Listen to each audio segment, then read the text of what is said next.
풍수지리도 공부하신 건축사님 입장에서 보실 때 물길이, 그러니까 내 땅 내에서 물이 솟는 땅을 살까 말까 고민하시는 건축주님이 계신다면 어떻게 하면 좋을까요?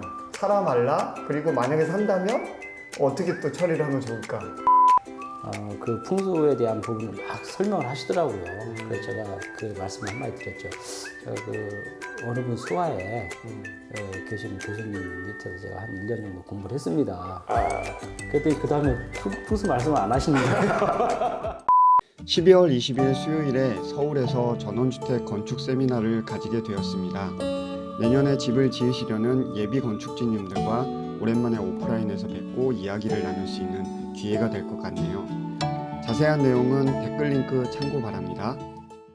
자, 그리고 같이 영상을 찍고 싶었던, 특히 설계 관련돼서 좀 찍고 싶었던 이유 중에 하나가 우리 집 이야기하고 땅을 이야기할 때 빠질 수 없는 풍수지리, 이 부분에 대해서 지난번에 소개를 잠깐 해주신 거 보니까 또 풍수지리 공부를 전문적으로 하셨다고 들었어요. 그래서 건축사님이 풍수지리를 공부한 이유가 뭘까? 잠깐 한번 듣고 싶네요. 저희가 그 모 회장님 댁을 설계를 해서 네. 그 모형까지 한 두세 달 정도 또 회장님이니까 설계비도 넉넉히 주실 걸로 생각을 하고 모형까지 만들어서 딱 갔죠. 네. 가서 이렇게 협의를 하는 과정에 문화재 전문가들이 오시더라고요. 그러니까 한옥을 전문으로 하시는 시공하시는 분들이 한 서너 분이 오셔가지고 같이 이렇게 만남을 가졌는데 그 자리에서 저희가 설계에 대한 이런 개념을 가지고 설계를 했습니다라고 설명을 드리고 났는데 그 중에 그 좀 유명한 스님으로 제가 알고 있습니다. 알고 있기로는. 스님이 배석을 하셨어요? 네. 그분이 방이 침실이 이쪽 논 쪽에 있기 때문에 습기에 취약하다. 그래서 안 된다. 이 말씀을 하시는 거예요. 그래서 풍수적으로 이 부분이 안 된다라는 말씀을 하시더라고요. 그럼 완전 전면 재검토를 해야 되는 상황. 그 말씀 한마디에 저희가 몇 개월 동안 작업한 그 결과물이 아무런 쓸모가 없는 완전 그런 부분이 됐습니다. 그래서 그때 저도 뭐 시골에서 자라긴 했지만 야 이게 풍수가 뭐길래 그 말 한마디에 우리가 이런 현대건축을 하는 그 사람들이 이런 한마디에 이 결과물이 이렇게 다 쓸모없이 돼야 되느냐라는 조금 안타까움이 있었죠. 그때 엄청 열받으셨겠네요. 뭐 그렇죠. 열받았죠. 그래서 생각을 하고 있다가 어느 계기가 돼가지고 제가 공부를 하게 됐습니다. 그 동국대학교 풍수지리 최고위 과정이 있는데 그러셨구나. 네. 제대로 하셨네요. 네. 그때 교육을 받는데 이렇게 보니까 아주 기본적인 말씀을 하시는 거예요. 저희가 볼 때는. 그런데 가만히 들어보니까 기본적인 것을 우리가 간과하고 있는 게 아니냐 이런 생각이 얼뜻 들더라고요. 네. 아주 기본적인 건데 또 그 부분이 현대건축에서도 그대로 이용이 되고 있어요. 거기에 맞게 공간을 설계하고 있고 또 우리가 사무실 배치라든가 집에 어떤 침대 배치라든가 집에 어떤 향이라든가 이런 부분들이 예전에 풍수에서 이야기하는 그런 부분과 동떨어진 부분이 아니더라. 제가 설계하는 입장에서 보니까. 그러니까 공부를 해보시니까 예. 이게 어느 정도 대입이 돼서 매칭이 되는 부분들이 생기고 그러니까 조상들이 그냥 미신처럼 믿어오던 게 아니라 일종의 생활과학처럼 그렇게 내려오면서 현대과학이랑 맞물려 갖고 매칭되는 것들이 있다고 생각이 드신 거죠? 그렇습니다. 풍수라는 것이 미신적인 거 이런 게 아니고 그분들 입장에서는 예전에 힘들게 사셨을 거란 말이죠. 바람도 아주 강하게 불고 또 먹을 것도 없고 물도 없고 뭐 그런 어떤 환경에서 어떻게 살아가야 되느냐 이런 부분에서 집을 어떻게 앉히는 것이 따뜻하고 또 물을 가까이 둠으로써 농사에도 유용하게 생활할 수 있고 이런 부분에서 그런 고민에서 만들어진 어떤 이론 아니냐 이런 생각이 나는 거죠. 여기 제가 책에도 내용을 잠깐 보니까요. 지금 여기도 지금 그림이 스케치가 있는데 뒤쪽에 보니까 북풍을 막기 위해서 나무를 방풍목들을 세우고 이렇게 쌓고 그리고 앞쪽에서는 또 도로가 있으니까 그 소음 관련된 것들을 차단하기 위한 그런 조경 관련된 것들을 미리 고려를 하시더라고요. 이런 것들도 일종의 풍수지리랑도 맞물려서 이야기할 수 있는 것들이잖아요. 그거는 뭐 꼭 풍수지리다 아니다를 떠나서 우리가 얼마나 생각할 수 있는 부분이거든요. 그래서 이 땅의 부분은 이제 그 전체적으로 땅이 좋습니다. 그 메인 축은 그 동양을 향하는 그 남동향의 약간 축의 그 남서향이죠. 남서향 축인데 그 주변이 산세로 이렇게 뒤덮여 있고 앞쪽이 개울이 흘러는 이런 형상이에요. 대지 환경이. 근데 말씀드린 것처럼 누구나 생각할 수 있는 부분이다라고 말씀드린 것은 도로가 있으니까 당연히 소음이 발생할 것이고 네. 또 주변에 어떤 시선이 있고 그래서 그 부분을 적절하게 그 차폐를 하는 것이 필요하겠다. 그러면 뭐 차폐를 어떤 형태로 차폐를 할 것이냐, 완전히 막을 거냐, 아니면 주민과 주변 주민과 소통이 가능한 형태에서 적절하게 막을 거냐라는 어떤 부분이 있을 것이고 북쪽에서의 어떤 불어오는 찬 바람을 그 막는 데 있어서 적정한 어떤 방풍림을 조성을 해서 막는 것이 좋겠다 이런 부분이었고 또 저기 개울이 있는데 개울을 적절하게 이용하는 것이 좋겠다 대지 내에서 그러면 어떤 형태로 공간을 풀어나갈 것이냐 이런 부분들에 대한 종합적인 좀 고민이 필요한 그런 프로젝트였습니다. 그리고 또 하나는 이 프로젝트 같은 경우는 건축주가 아까 말씀드린 것처럼 한 7m 정도 레벨 차이가 나는데 거기를 그 다 성토를 해놓으신 거예요. 아, 미리 또 선택을 하셨구나. 그래서 이 부분을 어떻게 풀어갈 것이냐 고민이 많았었죠. 건축주님들께서 설계를 맡기시는 거를 단지 집의 레이아웃만 고려해서 설계를 한다고 생각하지 마시고요. 전반적인 자연 환경과 그리고 풍수지리까지 전반적으로 한꺼번에 여러분들이 설계에 반영을 해서 후회 없는 주택을 지으실 수 있는 그런 상황들을 한번 연출해 보시면 어떨까라는 생각을 해보게 됐습니다. 일단은 풍수지리 관련된 얘기 잠깐 한 번 더 해볼게요. 잠깐 아까 말씀을 주시는데 문득 떠오른 게 의외로요. 땅을 샀는데 파시는 분들이 감추고서 얘기를 안 하는 경우가 종종 있을 법도 하고요. 아니면 땅이 사니까 그걸 알고서 사는 경우도 있는데 어떤 경우냐면 내가 사는 대지 안에서 물이 솟아요. 근데 그러면은 풍수지리상으로는 일반적으로는 그 땅은 안 사는 게 좋다라고 많이들 생각을 하시는 것 같아요. 근데 그걸 또 물길을 잘 만들어 갖고 땅을 사 갖고서 집을 짓고 되게 자손 대대로 잘 사시는 분들도 계신 것 같더라고요. 일단 건축사님이 풍수지리도 공부하신 건축사님 입장에서 보실 때 내 땅 내에서 물이 솟는 땅을 살까 말까 고민하시는 건축주님이 계신다면 어떻게 하면 좋을까요? 사라 말라? 그리고 만약에 산다면 어떻게 또 처리를 하면 좋을까? 예, 그거에 대한 조언 좀 부탁드릴게요. 아니 그 물이 솟으면 그 물을 그 잘 이용하면 좋죠. 치수를 하면 되죠. 그렇죠. 그 물을 뭐 어떤 연못을 조성한다든가 뭐 대지에 여러 가지 농수용으로 사용한다든가 얼마든지 그건 아주 좋은 조건이죠. 좋은 물이 솟는다라는 것은 그런데 그 건축물에 영향을 미칠 수 있는 정도의 어떤 그 수맥이 그 흐른다는 건 문제가 있겠지만 그럴 가능성은 거의 없고 일정 부분 물이 어느 정도에서 흘러나온다라는 건 그 부분을 적절하게 이용하는 대지에 이용하는 어떤 계획이 필요하겠다 이런 생각이 드네요. 그러면 사도 좋다. 그럼요. 네, 여러분들 너무 고민하지 마시고요. 그래도 혹시라도 고민이 되신다면은 일단 풍수지리까지 공부하신 우리 명건축사님 통해서 한번 현장 방문 하시고 상담 받으시고 그러고서 결정해도 늦지 않지 않을까 싶습니다. 사실 건축사님들 중에 풍수지리 공부하신 분들이 많지 않잖아요.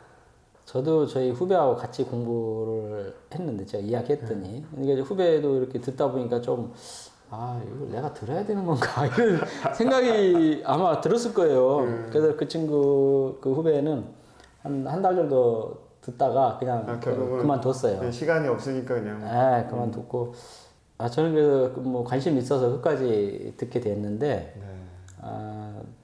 우리 실생활에 대한 부분이 그대로 녹아져 있는 거다 이런 느낌을 받았습니다. 풍수지리도 생활과학이라 조상분들이 그 오랫동안 이렇게 집터를 어떻게 안 치면 좋은지에 대한 나름의 경험에서 나오는 노하우들이 집대성된 거라. 저희가 에피소드를 하나 뭐 들려드려야 되겠네요. 아, 그래요? 에피소드 좋습니다. 평택에 저희가 설계를 했는데 네. 저는 그 현대건축을 설계하는 입장에서 공부하는 입장에서 풍수에 대한 그것을 뭐 이렇게 막 녹여가지고 설계 반영하고 그러진 않아요. 근데 건축주가 저한테 전화를 하신 거예요. 아, 이거 주변에서 이거 방이 침대 위치가 이게 풍수적으로 안 맞는다 이렇게 얘기한다. 이거 어떻게 된 겁니까? 저한테 얘기를 하는 거여서 제가 뭐 풍수를 많이 공부하지는 못했지만 그래도 뭐 가지고 있는 알고 있는 지식으로 제가 이렇게 도면에 저희가 설계한 부분과 풍수적으로 문제 없다라는 것을 이렇게 표현을 해가지고 도면을 보내드렸죠. 아, 도면에 그런 네. 것도 표현이 가능하군요. 네, 그랬더니 아무 말씀 없으시더라고요. 그거 혹시 있어요, 자료? 남은 거? 있죠.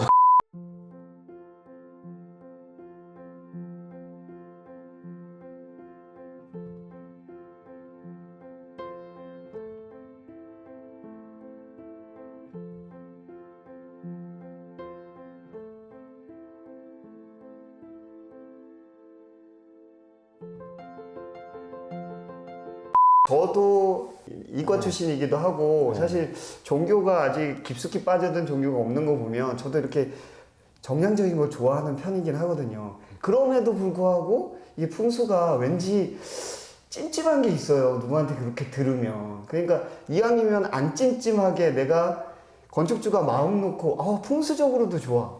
그러면서 건축사님이 이렇게 생활과학에 의해서 현대 건축과학에 의해서 이렇게 지은 거야. 이러면 더 안심하고 살 수 있는 거잖아요.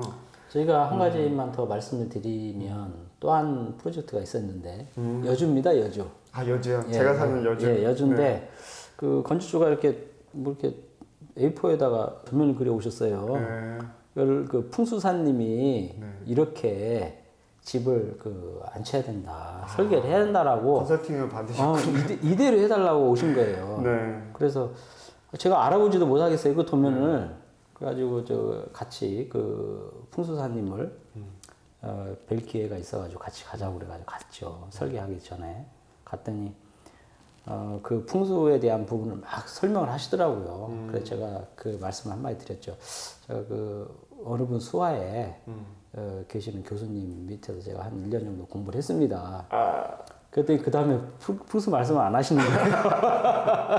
그분 공부가 조금 더 짧았을 수도 있어요. 아니, 그렇진 않고, 그래서 제가 뭐 그분이 결례가 될 수가 있어서 제가 풍수적으로 제가 좀 부족해가지고 요 부분을 어떻게 생각하시는지 그 여쭤보면서 제가 그 부분을 이야기를 했죠. 그랬더니 그 다음에는 말씀을 많이 안 하시더라고요.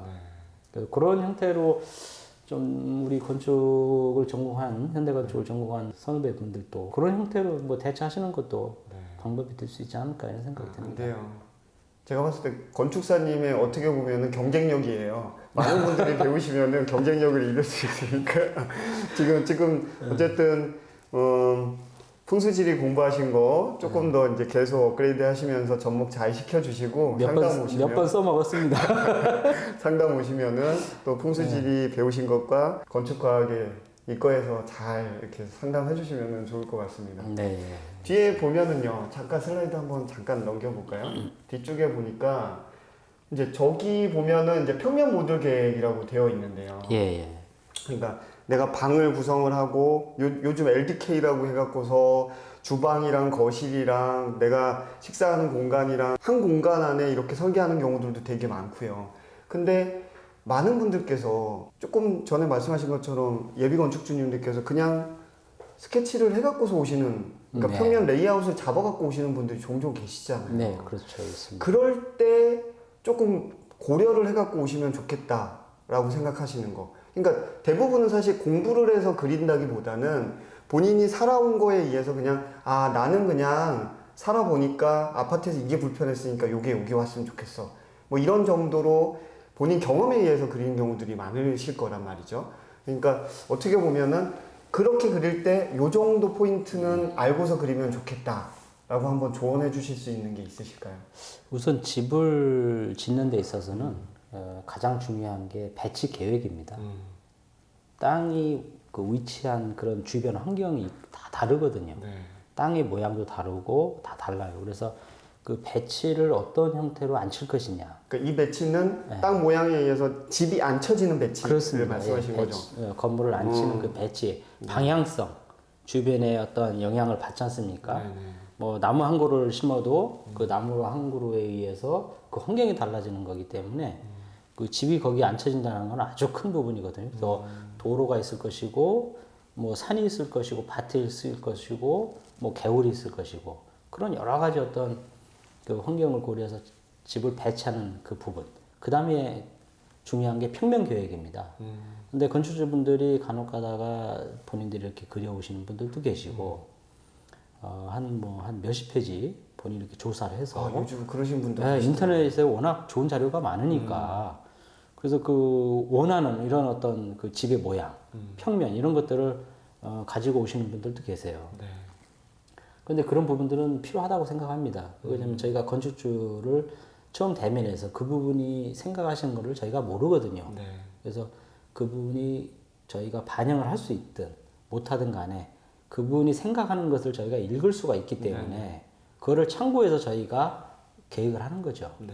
그런 부분들은 필요하다고 봅니다. 네. 네. 근데 그거를 이제 그리실 때 그냥 본인의 생각으로만 그리시는 분들도 종종 계시니까 뭐 이왕 그리실 때 이런 거 정도는 참고를 해서 고려를 해서 그려 오시면은 좀 더 쉽게 얘기가 풀린다. 뭐 이런 요소가 있을까요? 그거는 그분들이 생각을 조금 메모를 해오시는 게 좋을 것 같아요. 비전문가에게 어떻게 생각해서 이거를 도면을 그려오십시오라고 하는 것은 조금 맞지 않는 것 같고, 그분들이 생각하시는 분, 그동안에 생각했던 것들, 가족 구성원 분들이 요구하는 사항들, 뭐 이런 것들을 종합적으로 조금 뭐 생각날 때마다 메모를 해서 그 부분을 같이 설계자에게 넘겨주시면 좋은 설계를 하는 데 있어서 큰 도움이 될 수 있지 않을까 하는 생각이 듭니다. 특별한 고려보다는 일단 본인들의 생활 패턴에 맞춰서 한번 그림을 그려보시고 그게 왜 그렇게 그렸는지에 대해서 명확하게 좀 건축사님한테 전달이 될 수 있도록 그렇게 하는 게 필요하겠군요. 그러니까 설계를 하는 데 있어서 그분들이 좀 반영이 됐으면 좋겠다라고 생각하는 것들. 그러면 되겠네요. 자, 오늘 명재근 건축사님과 함께 설계 관련된 이야기를 좀 나눠봤는데요. 중간에 이제 풍수지리 사례에 대해서 상담했던 이야기도 잠깐 곁들여서 말씀을 드렸습니다. 여러분, 오늘 이야기를 듣다가 보니까 결국은 조금 미리 나중에 지난 다음에 상담을 하는 것보다 미리 상담을 하시는 게 훨씬 더 여러분들 시간도 절약하고 돈도 절약을 하실 수 있는 상황들이 벌어질 수 있을 거라고 생각이 드네요. 그러니까 여러분들 밀어놓으셨다가 나중에 닥쳐갖고서 저는 막 이렇게 그림을 그렸는데 빨리 이걸로 뭐 허가서 도면 빨리 그려주세요. 이렇게 하시는 것보다는 일단 어떻게 내 집이 앉혀질 거냐에 따라서 이 레이아웃도 다 바뀔 수도 있는 상황이 될 수도 있는 거고, 현장에 가봤는데 물길, 수맥 이런 거에 따라서, 그리고 또 북풍이 어떻게 불어오는지, 그리고 거기에 도로가 어떻게 주변에 형성이 되어 있는지 따라서 여러분들이 앉힐 수 있는 집 모양이 완전 달라지면 이게 무용지물이 될 수도 있을 것 같아요. 그러니까 미리미리 상담하시는 게 도움이 되지 않을까 싶습니다. 문이 언제든지 열려 있으시죠? 네, 송파 문정동에 있습니다. 한번 상담 주시고 여러분들 건축에 대한 이야기들 풀어나가시면 좋을 것 같습니다. 오늘은 요만큼 하고요. 다음 영상 때 또 한 스텝 더 나아가서 현장의 사례들까지 여러분들께 생생하게 전달 드리도록 하겠습니다. 감사합니다. 네, 수고하셨습니다. 다음 영상에서 뵙겠습니다. 감사합니다. 그렇죠. 그 건축이 자리할 위치에 안반이 있으면 다행히 깊이 파지 않고 그 표면 인근에 안반이 있으면 땡큐죠. 바로 거기다가 땡긴 거예요? 그렇죠. 바로 거기다가 그러네요. 그냥 기초를 안 쳐. 소규모 건축, 그러니까 200제곱미터 이하의 전원주택 지을 때도 필수로 들어가요? 해당이 됩니다. 그래서 그게 언제부터 바뀌었어요?